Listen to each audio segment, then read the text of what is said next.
पुराने समय में बादशाह शमशेर आलम पूरे शहर में प्रसिद्ध था।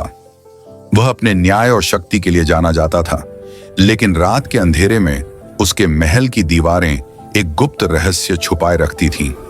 एक रात महल के अंदर से अजीब अजीब आवाजें आने लगीं।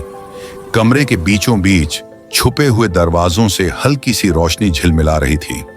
लोग कहते थे कि रात के समय बादशाह का एक पुराना दस्तावेज चोरी हो जाता है और केवल बादशाह ही जानता था कि वह कहाँ है।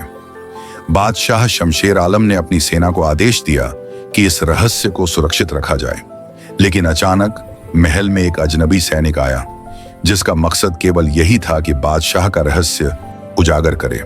हर रात वह सैनिक महल के अंधेरों में छुपकर दरवाजों की कुंजी ढूंढता और पुरानी किताबों में से रहस्य खोजने की कोशिश करता।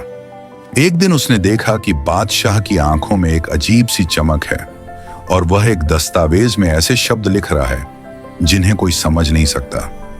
सस्पेंस तब और बढ़ गया जब सैनिक ने देखा कि बादशाह के आसपास हर व्यक्ति उसके रहस्य को बचाने के लिए कुछ भी कर सकता है, और अगर कोई चोरी करने की कोशिश करे तो वह कभी वापस नहीं आता।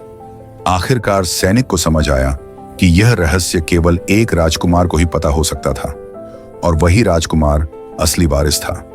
लेकिन रहस्य इतना गहरा था कि अगर गलत हाथों में चला गया तो पूरा शहर तबाह हो सकता था।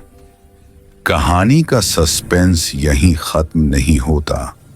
लोग आज भी कहते हैं कि महल की दीवारें रात के अंधेरों में कुछ छुपे हुए रहस्य बताती हैं।